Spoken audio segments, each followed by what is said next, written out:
From corn-based microscaffolds that promote smooth skin growth, to minute protein sensors that expose harmful bacteria at the molecular level. From nanoscale mats that reveal unsafe material with a mere swipe of a cloth, to mini trackers that uncover pollution problems in our water supply. Researchers are exploring the power of the next frontier, nanotechnology.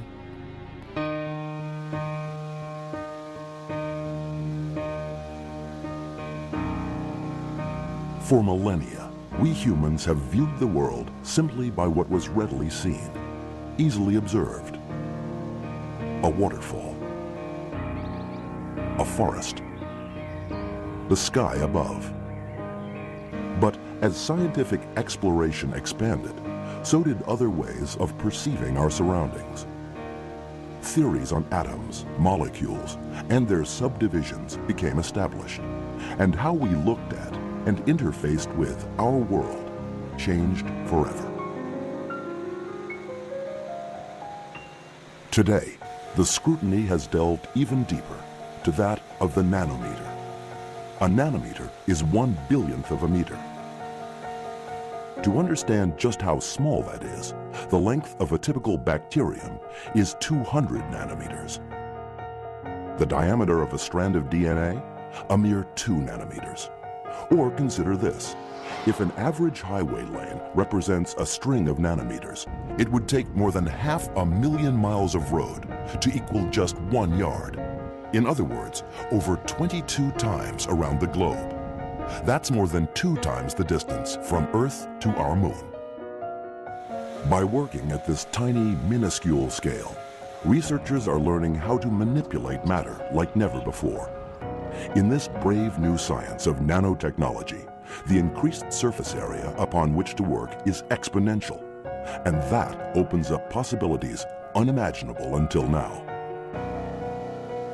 In the next half hour, we'll venture into this new frontier of nanotechnology. CSR EES-funded researchers are just beginning to understand its potential power for reshaping our future. And now,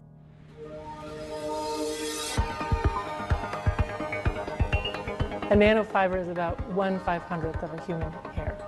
The fibers that we work with are around 100 nanometers in diameter.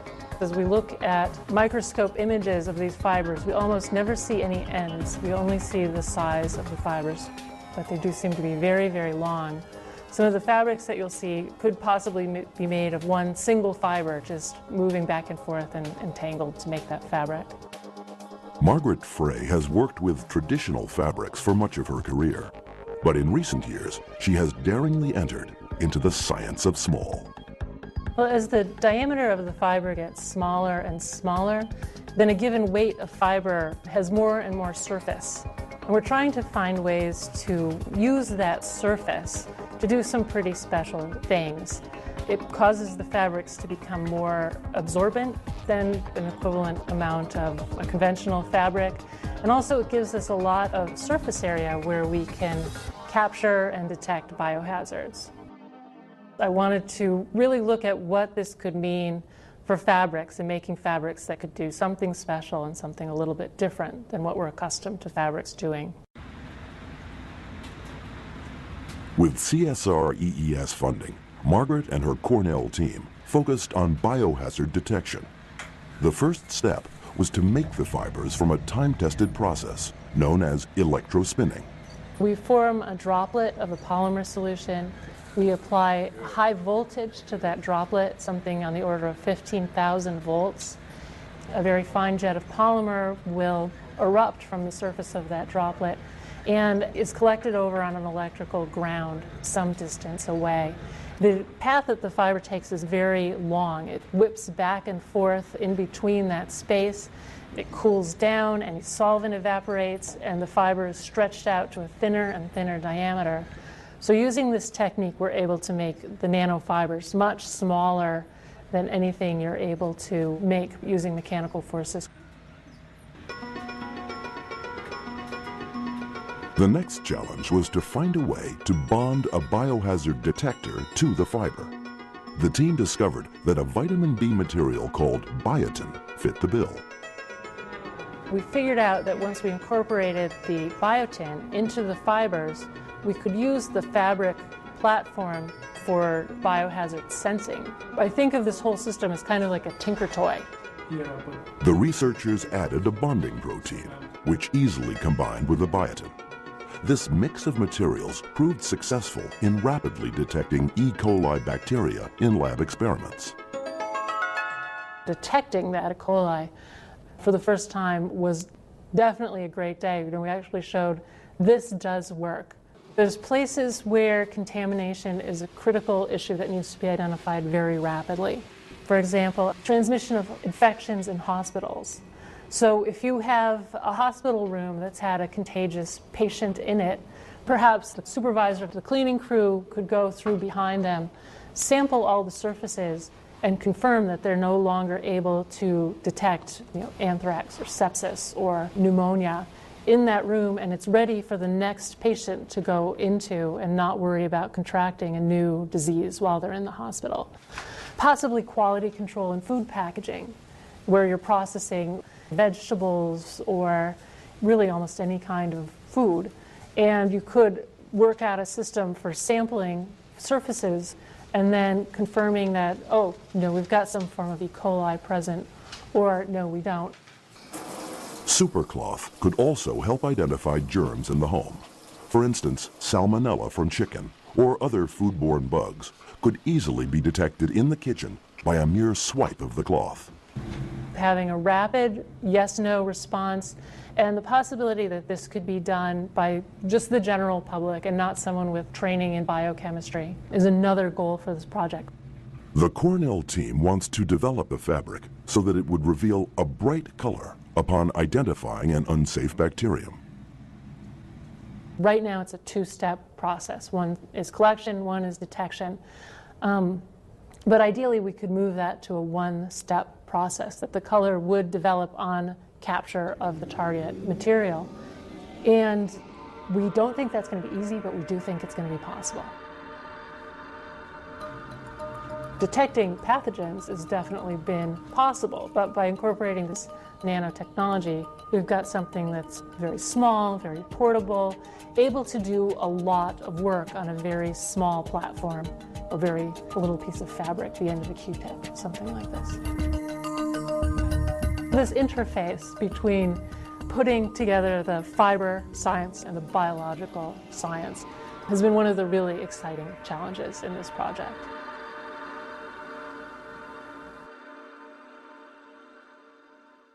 CSR EES has funded other food safety nanotechnology projects. At Clemson University, researchers are developing sticky nanoparticles that reduce foodborne pathogens in poultry products.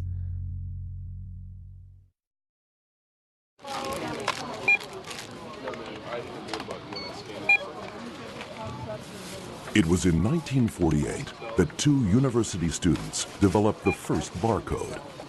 In the last 60 years, this innovative identification system has infiltrated everyday life, from retail stores to industrial documentation. But in the science of small, barcodes are taking on a totally new shape, one undetectable by the human eye. DNA barcodes are very, very small. They are nanoscale. So a typical barcode, one molecule probably is around 50 nanometers or smaller. And 1 nanometer is 1 billionth of meter. These particles are so small that Dan Luo and his colleagues can only see them with sophisticated laboratory machines. Working at the molecular level, the team is building color-coded probes, synthetic tree-shaped DNA, capable of tagging pathogens in the human body. And these disease detectors go far beyond the world of medicine. There's many agricultural applications. For example, you can use that to potentially diagnose the infections in a farm, and you can use nanobarcodes to trace the bacteria in a compost. It's very much like the barcodes you see in grocery stores. At the heart of this technology is Luo's ability to master the structure of DNA. By synthesizing 3 single strands, each complementary to one of the others along half its length, the researchers have created a Y-shaped DNA. It took us a whole year to get the sequence right for the Y-shaped DNA. The next step was to build a tree-shaped DNA that is nanoparticle friendly. Each different color here represents a Y-shaped DNA. The bonding of these elements is made possible by using an enzyme, a protein that accelerates chemical reactions. And that's the power of our nanobarcode. We utilize the enzyme to do the connection. Enzyme has been evolved billions of years to do that work. So it's a very, very efficient process. That's the process that actually also happens inside our body or in any living organisms. So for nanobarcode, we are going 2 different directions. One direction, we want to enhance the sensitivity. In particular, can we do one molecule detection? That would be the ultimate sensitivity. The other direction is trying to make a portable detector so that we don't have to send a sample to the lab to make the detection.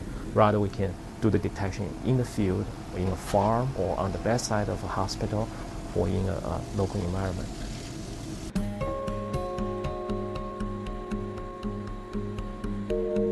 This is a prototype model of the portable detector that Luo soon expects to become a reality. Ultimately, it will interface with either a laptop or PDA. Then you can detect right in the battlefield, for example, or in the farm, what caused the infection. And then you can make a decision right there. You don't have to wait. It's giving us much more potential and many more opportunities to find the new materials and the new devices. We're trying to make materials out of DNA that are robust, efficient, low cost, and ultimately can be used by people.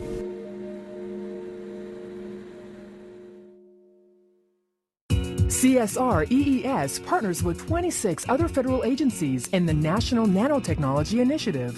Its goal? To support world-class research aimed at realizing the full potential of nanotechnology. Zein is a protein that you find in corn kernels. It is normally left behind after the corn is used for fermentation to produce ethanol or to extract starch. Zein has been known for a very long time. In fact, it was one of the first proteins that was thoroughly studied back in the early 1900s. Graciela Padua is a nanotechnologist at the University of Illinois. Her fascination with the corn protein zein goes far beyond its conventional uses. This yellow, granular wonder has been used in making biodegradable plastic film for the food industries, for coatings to lock in flavors of nuts or raisins, and for pills in the pharmaceutical industry. But it is zein's unique molecular structure that is key. Zein is a unique molecule. Being a storage protein, perhaps, it has a very tightly neat package and structure, and we take advantage of that. Most proteins have shapes that are not amenable for manipulation. Zein is a material protein that will always respond in the same way, researcher-friendly. We take advantage of that. In the science of small, Padua likens her activities with zein structures at the nano level to that of building with Lego blocks, working with spiked surfaces that allow her to build towers by combining matter at the molecular level. In nanotechnology, what we do is we have a substrate, and with special equipment, we draw blueprints on a substrate. So once we have those blueprints, we can add the towers on top of them. We can draw the blueprint, say, of a structure, and then let the protein stick to the specific points and therefore build up a structure out of the blueprint. And many different things can be made out of the protein. Scaffolds are one such thing that can be built of zein at the nano level. These promise to provide smooth platforms for the growing of healthy new skin, a real boon to burn victims and others in post-operative situations. The first idea was to use it as a skin replacement, mostly because zinc tends to form layers. So since skin is made out of layers, we thought, well, we have possibility here. It's possible to make layers out of zinc, and therefore cell layers that will be analogous to skin. We can make zinc stick to some surfaces and not stick to others, and that's how we play with it. It is a protein that is biodegradable. It is compatible with cells. It doesn't hurt or damage or kill the cells, so they are comfortable around it. We take advantage of a process that's called self-assembly, and that's because our protein has a very distinct sides, if you wish. It is an neatly packed brick-like molecule. It has different sides, and that allows it to connect with one another and build different structures.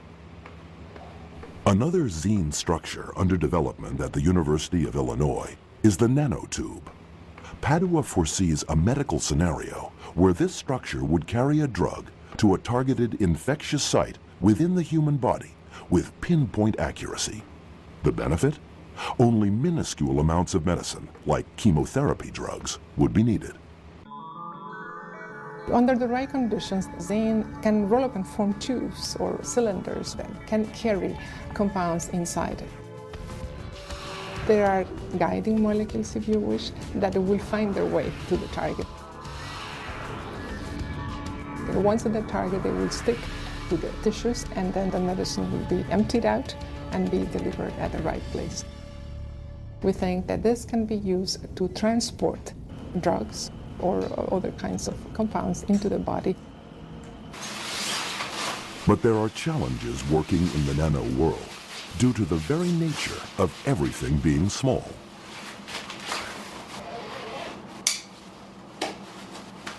A speck of dust, when you're talking about nanoscale, it is a huge boulder or mountain. So yeah, of course, that will ruin anything. We use clean rooms to make sure that all the dust is out of our environment so we can look at the molecules. We're talking about instruments that have very high precision, few nanometers in depth. The University of Illinois team uses the powerful atomic force microscope, a scanning probe that allows researchers to work in a three-dimensional nano environment. The possibility to manipulate matter and molecules to form a specific outcome. The advent of very fine microscopes and technology that allows us to look at what we're doing gives us real power of what can be done.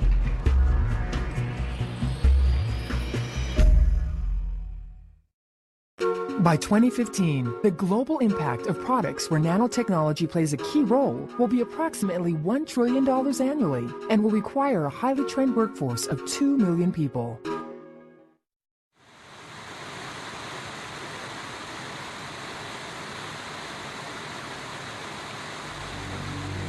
It's probably the major water quality issue in the country.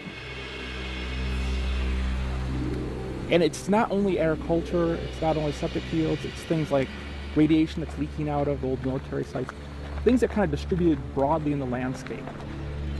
What researcher Todd Walter is talking about is non-point source pollution, those elusive, unseen places that are the source of contamination that threaten the purity of America's waters. What would be great is if we could find those sources, if we could take the non-point part out of the equation.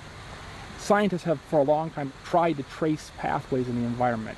What we really would like is some kind of a tracer we could put in the environment, and we could have unique characteristics such that we could put one tracer in one part of the landscape and another one in another part of the landscape, and then when they get to the stream, be able to tell them apart from one another.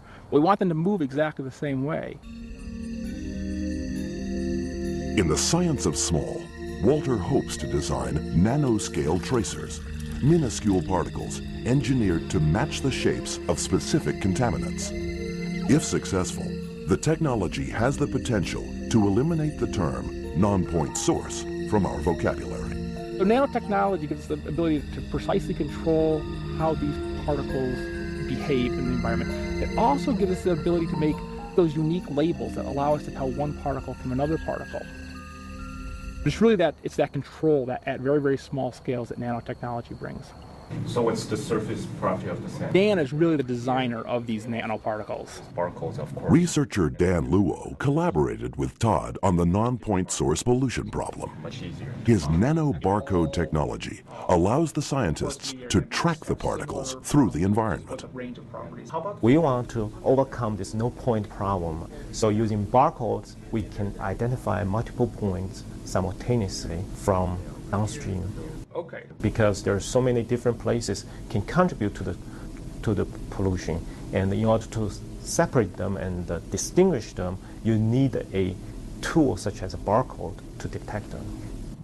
We use DNA-based coding inside of our microspheres. Todd's ball and yarn demonstration shows how the nano barcodes are integrated into the microspheres, detectors that seek out origins of pollution.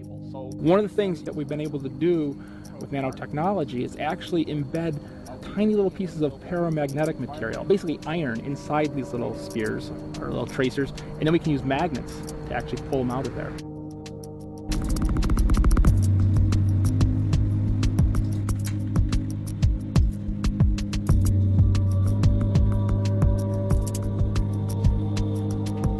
The experimentation began on a small scale, testing tracer movements through just a few inches of sand in a glass tube. We did that because we wanted to be able to look at what was happening under a microscope as these tracers moved through sand and how they were interacting with the sand. And what Dan had done is he put a little dye inside these tracers that fluoresced so we could see them on a microscope image. We found that the particles seem to be moving through soil in a very similar way that microorganisms move through the soil. So we've gone from that scale to looking at small plots on parking lots, maybe 10 feet by 10 feet perhaps. Todd's goal in this outside experiment is to follow the flow. By simulating rain, he's testing how well the tracers travel across the parking lot.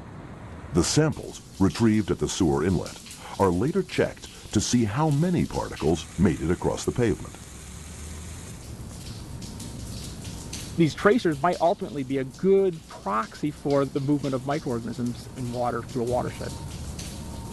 It gives us the ability to precisely control the geometry and the characteristics of very, very small particles.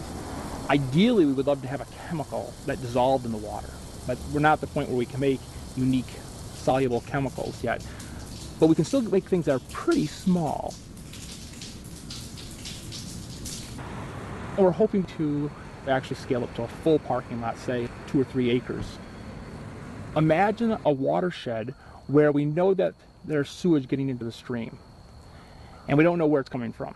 We could take these tracers, and we could have one call it tracer A, and dump it down one person's toilet.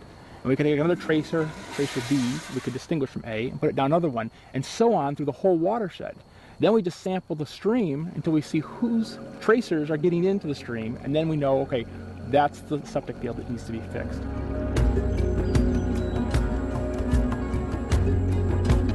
We've already been approached by the town of Ithaca to do this for some watersheds where they have some leaky septic tanks. It's going to not only revolutionize very applied problems like finding pollution sources, I think scientists will be able to ask new questions about how water and material moves through the landscape that they haven't been able to ask because we didn't have tools like this to use.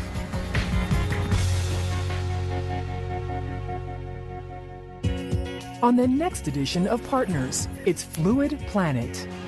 The importance of water in the 21st century is paramount. The problems facing America range from water quality to water conservation. And as populations expand, the pressures on this life-giving resource increase exponentially.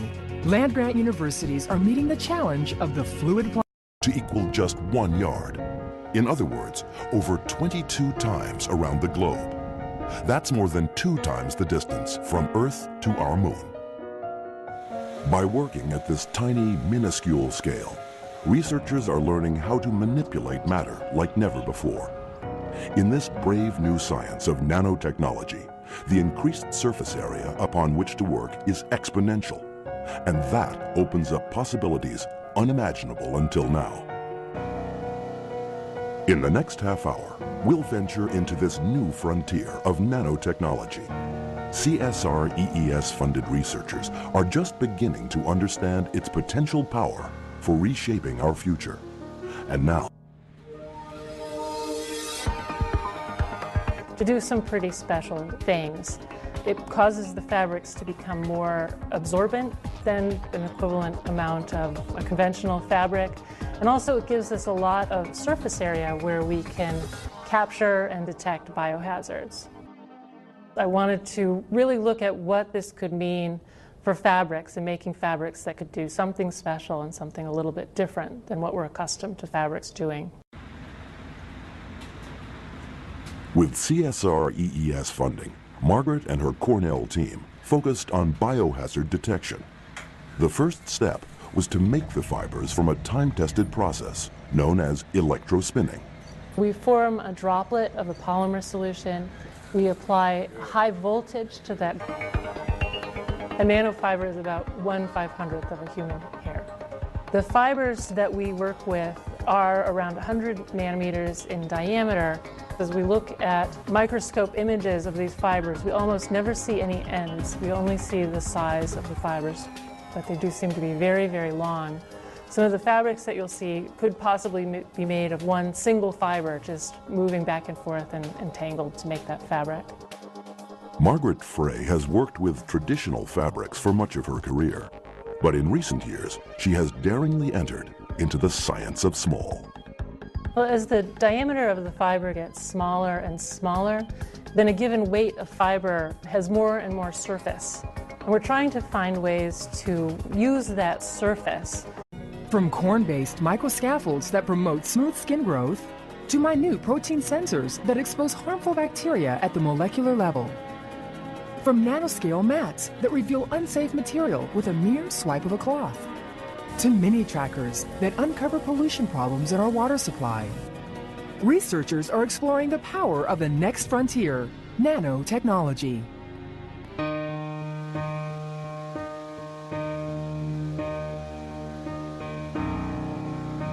For millennia, we humans have viewed the world simply by what was readily seen, easily observed. A waterfall, a forest, the sky above. But as scientific exploration expanded, so did other ways of perceiving our surroundings. Theories on atoms, molecules, and their subdivisions became established, and how we looked at and interfaced with our world changed forever. Today, the scrutiny has delved even deeper to that of the nanometer. A nanometer is 1/1000th of a meter. To understand just how small that is, the length of a typical bacterium is 200 nanometers. The diameter of a strand of DNA, a mere 2 nanometers. Or consider this. If an average highway lane represents a string of nanometers, it would take more than 500,000 miles of road